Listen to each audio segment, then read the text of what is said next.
Hi my little goblins, welcome back to my channel. It's Remy. It is... How do you survive so many? This is my A Court of Wings and Ruin reading vlog, spoilers stuff, yeah. So, I'm actually on page 220. I did not start this vlog. I think so. I did not start this vlog when I started this book. Because I was really excited to start this book and I'm buddy reading it with a friend. So I am trying to catch up with her because I've been helping my siblings with schoolwork and stuff. So I have not been able to catch up with her, but I've been trying to catch up with her. I'm trying to finish this before the month is over. It's the 24th. Well, it's almost 12. So yeah, it's almost the 24th of January. You will probably see this vlog in February. But I'm trying to finish this book by the end of the month. I had a reading schedule planned, but I'm not really following it very well. I was supposed to hit chapter 33 today, but I'm currently on chapter 20. So yeah, I'm gonna try and get to 25 tonight before I get tired and go to bed. And then I am going to hopefully read more tomorrow. Try to like focus on just reading. I just got out of the shower and I was watching Destiny. If I get to chapter 25 tonight, I have to read 153 pages tomorrow to keep up with my reading schedule. We'll see if that'll happen. That's a lot of reading. Maybe I can get up early and do it, but I've been sleeping in lately.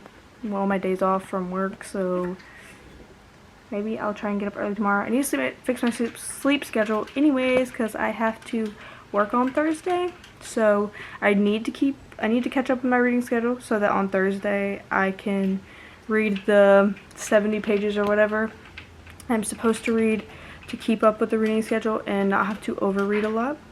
So yeah, I'm going to read until chapter 25 and it is currently 11:22, so I'm going to read and I'll come back when I'm done reading. Okay, so it is almost 1 and I just got to chapter 25. I think my friend already got to chapter 25, so what I'm gonna do is text her all my thoughts so that I can continue to read without spoiling further chapters in case she hasn't read past chapter 25. So yeah, I'm getting a little tired because it is almost 1. So, oh my god, I shouldn't have said that. So I'm gonna read for a little bit longer. Hoping to get closer to chapter 33, so that I can stay on my reading schedule.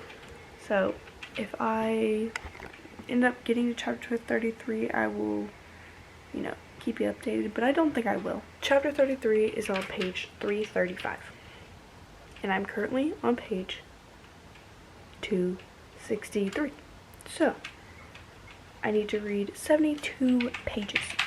So yeah, he's here. I don't think I'm gonna read that, to be honest with you, tonight, but you know, we shall see. We shall see.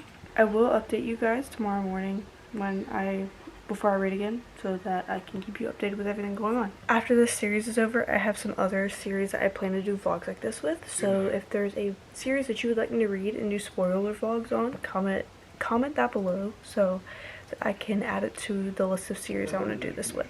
So yeah, see you tomorrow. Okay, so this lighting's kind of not good, but it's a vlog, and you guys know that every time I do a vlog, the lighting's never good, the audio's never that great, but you know, it's okay.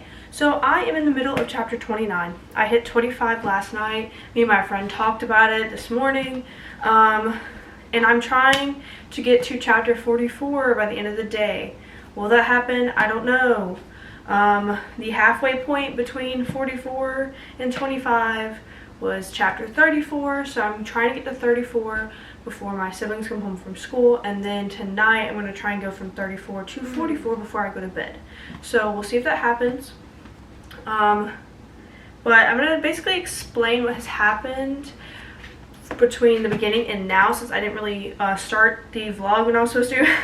So basically, the beginning of the book, Feyre is in the spring court. Like, we leave ACOWAR with her pretending to be like taken out of this spell that like made her be with Rysand. This is what Tamlin believes. So she is get taken back to the spring court, like after her siblings have been put into the cauldron and made into Fae because of Hybern and all that other stuff that's happening. So they get taken back to the spring court, right? And because Tamlin worked with Hybern to get Feyre back, Hybern. Anyways, to get Feyre back, they now have to assist Hybern into breaking down the wall to get into the mortal realm and to take over the rest of the continent in order to get their land back, right? Because Hybern wants the humans to be slaves again and all that other stuff. So at the beginning of the book, we follow Feyre, who is basically trying to take down the spring court from within. For the first month she is back, she does a bunch of different things to make his people question him. So basically she does certain things with her powers because nobody knows she has these powers. Well, Tamlin does, but and Lucien does, but none of the other High Lords know that she has these powers. Nobody else knows that she has these powers because if they knew, they want to kill her to get their power back, I guess. But it doesn't make any sense because the High Lords gave her some of their power so that she could live again. But I guess they didn't expect her to have like magic, and but they want the magic back. But like, it doesn't make any sense because they still have their magic. So I'm not really understanding why they would want to kill her. Maybe because she's powerful. But yeah, I'm almost halfway through. So basically, she does little things to make his people question him. She also made Lucien and Tamlin question each other. So like, she went to Lucien for comfort in a nightmare she had. She was pretending to have this nightmare. And like, Tamlin found them like hugging or whatever. And so he was like mad at Lucien. And then when the twins, the two royal twins from Hybern came to look at the wall to find the weakest points in the wall that they could break through, when the war began, Feyre had to help them find the weakest points in the wall, blah, blah, blah. So Lucien and Feyre went out, and as she went out with them to find the wall, I really hope I'm explaining this correctly. So she went to help them and show them the weakest points of the wall because she was pretending to still be a part of Tamlin's court, right? She would do little things like get really close to Lucien, like kind of like do things to make it seem like she was kind of flirting with him in a way, so that people would tell Tamlin, and Tamlin would question Lucien and think that like Lucien's trying to like be with Feyre or whatever. And so she would also do things to piss Tamlin off, to make him mad. And during the spring solstice, she was helping, how do you say her name? Ianth? I don't like her. I don't know how to say her name.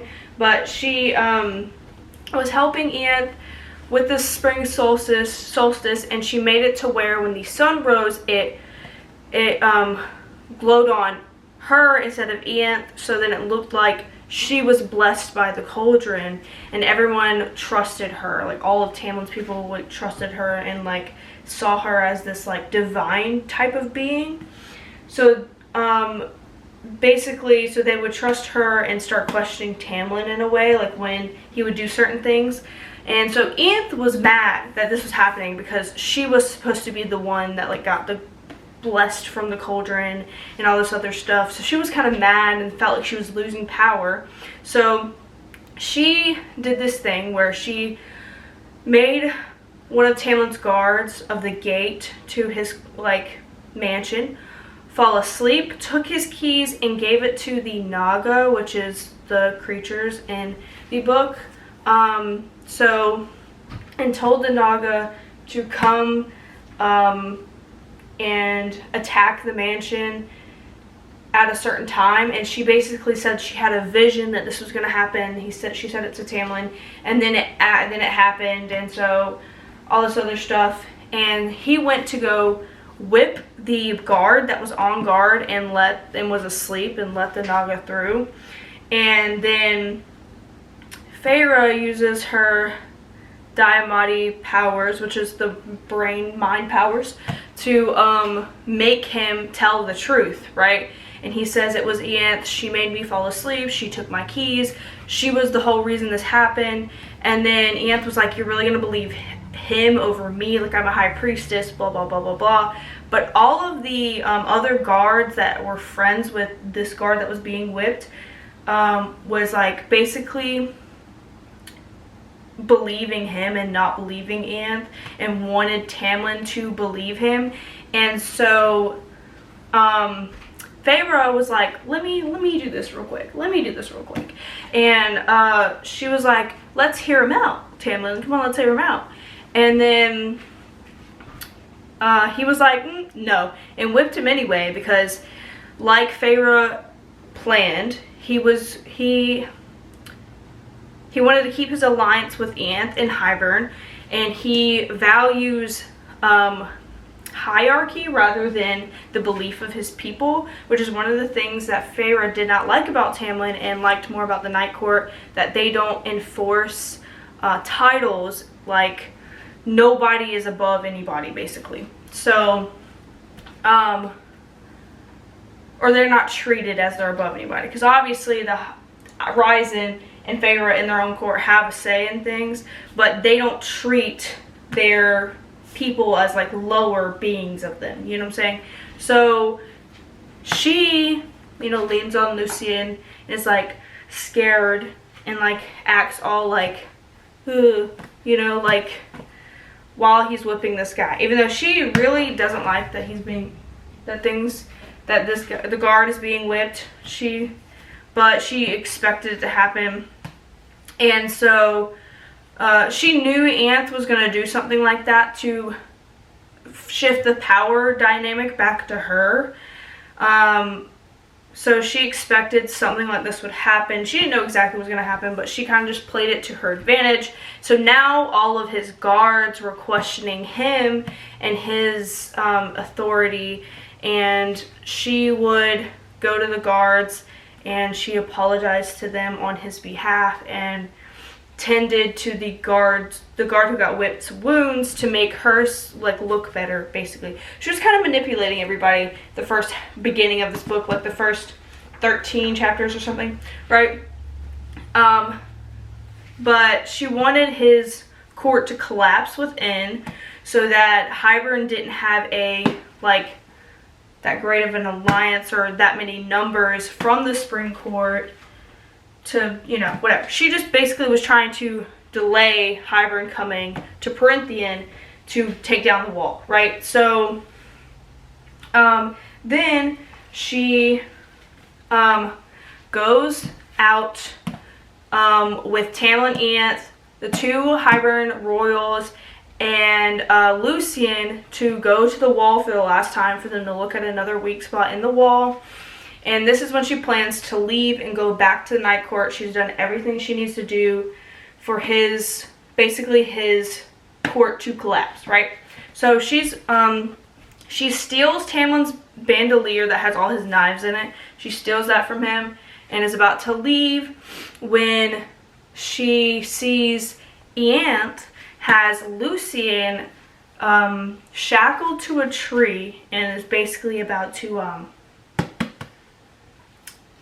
SA him, kind of, yeah, like literally, that's what she does apparently to a lot of people, and has done it to Lucien before. So she sees that and she's like, I could leave him, but like I don't want to, like he's a friend and nobody should have to go through this. So instead of leaving when she plans to leave, she uses her Diamati power thingies to basically make Ianthe let him go, and has her crush her own hand with a rock and refuses to, and tells her that she should refuse to let anybody heal it, and that the scars should remind her that she should never touch anyone without their consent, which period.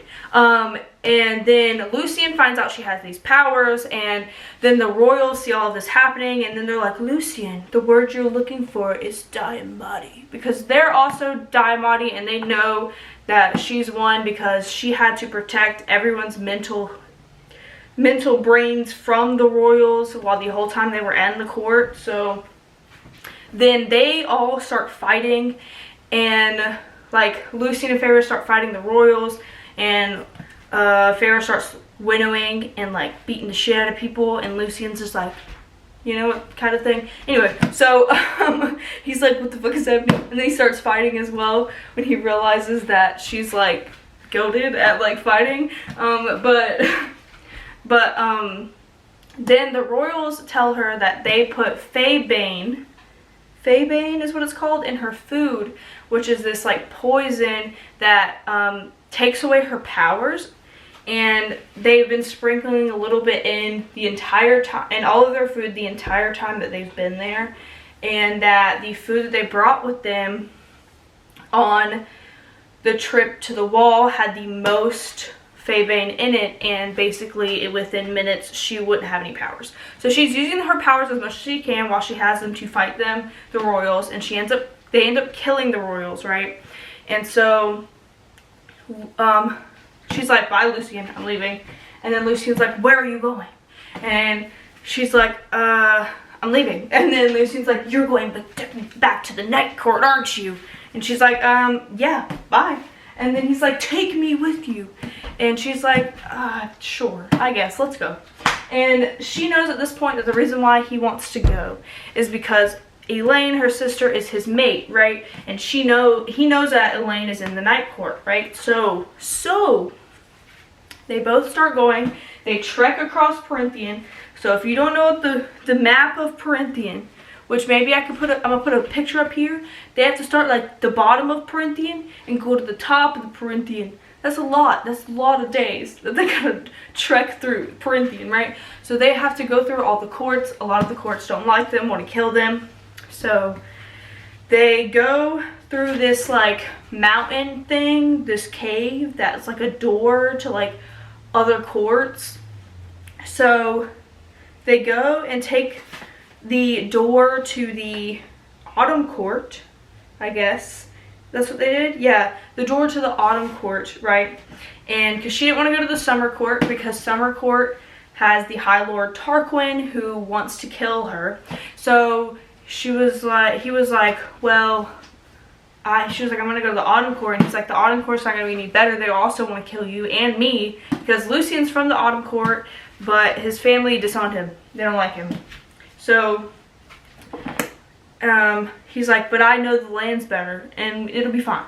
And so they end up hiding in this cave once it gets dark and fall asleep, and then end up getting found by Lucien's brothers and then they try to kill them.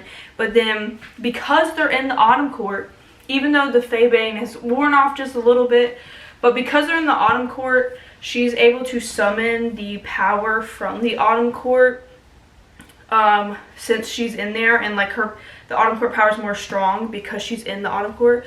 So she starts throwing fire at them, right? And it's like elbows one in the face and then throws fire at the other, and it's like, yeah, fuck y'all. And then they leave, right? They start running, and they start running towards the winter court. They're trucking, right? And they get through, and they're like, okay, once we get to the winter court, they're not gonna follow us. They wouldn't step foot in another person's court, right? So they're like refusing to stop, right? Because they're like, they're gonna come after us, we can't stop, blah, blah, blah. So they're freezing their butts off, right? Before they even get to the winter court. Because I guess close to the border, it gets really cold. So they decide to stop anyway, because they're gonna pass out if they don't. So they stop, they do a fire, they like try and sleep for a little bit, and then they start going again, right? They're going, they're trucking, and then they're in the winter court, and it's just this big lake frozen, right? So they're like, okay, well, let's go. And then they're thinking about, well, we can't stop while we're in the winter court because if they see a fire, then people are going to know we're here because it's just flat. There's no trees, there's nothing, right?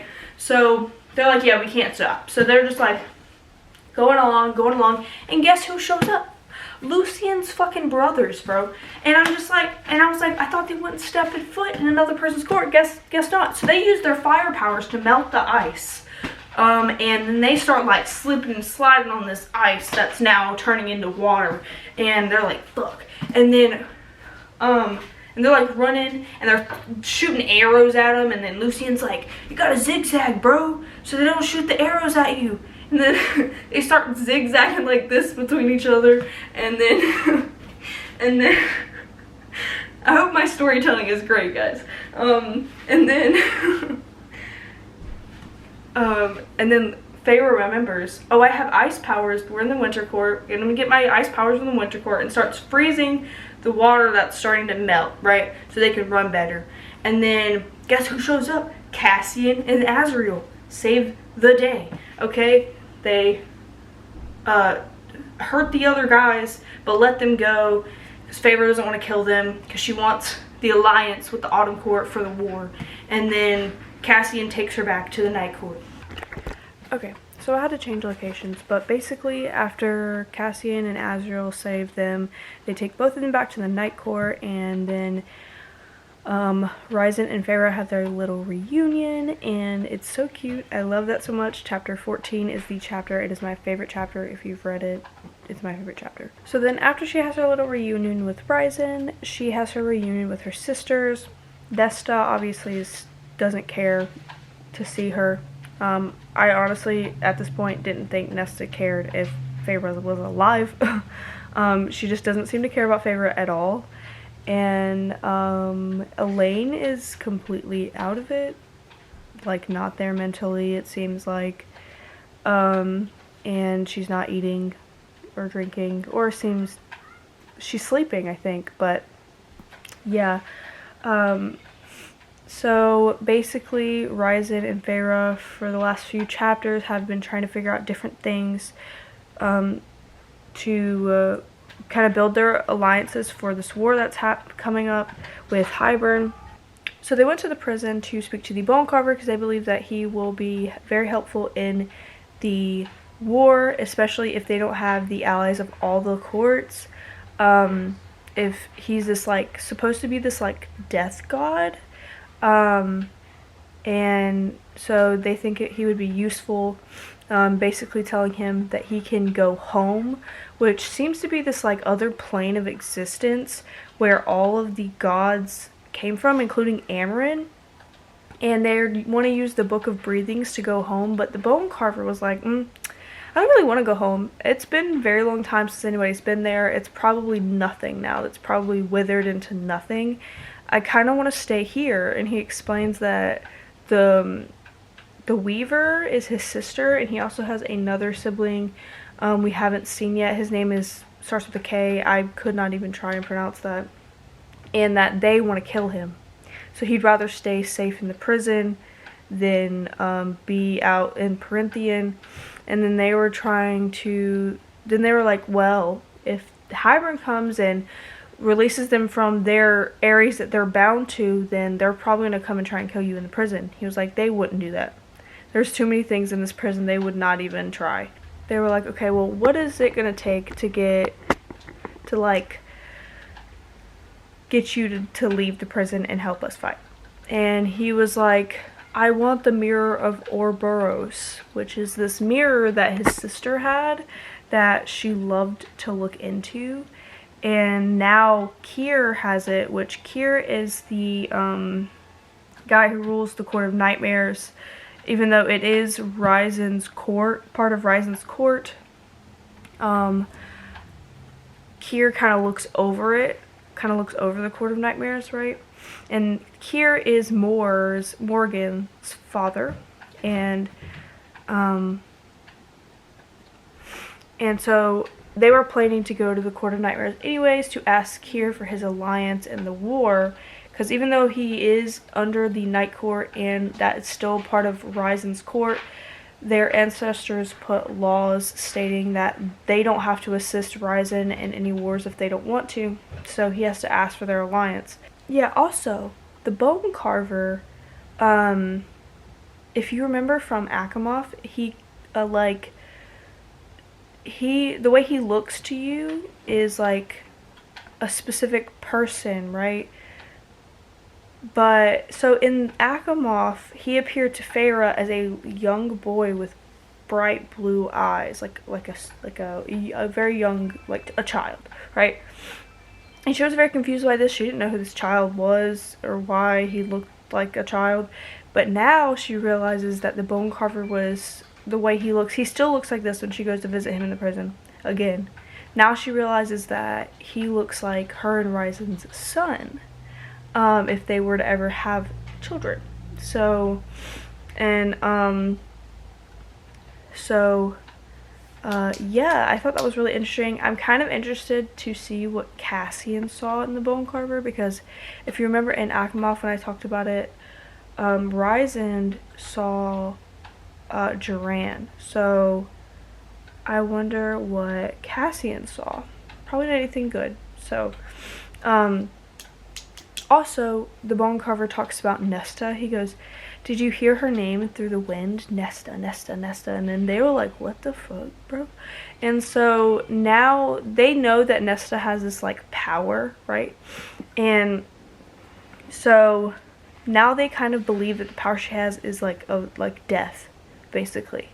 And she's become kind of like a death god, which is kind of interesting. So as they get back from the prison, they move everybody from the House of Winds to the townhouse in Valeris, so that Azriel can keep an eye on Lucien and Elaine while everybody else is in the Court of Nightmares, right? So Nesta complains to Ryzen that he's flying too slow, so he flies really fast, so she gets mad and like pukes because he went really fast. And then you see that power in her eyes again, and so Lucien sees it for the first time, and he said to her, he's like, "What are you?" And then she said, which I thought was like, if I can find the tab for it, here it is.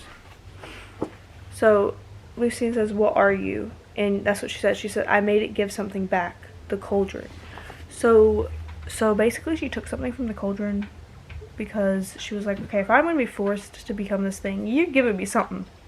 So I guess that's what happened. She still won't talk about it to Feyre, so maybe we'll never know. Maybe we'll see her power later. The last book is her book, so maybe we'll learn more about it in that book. I don't know.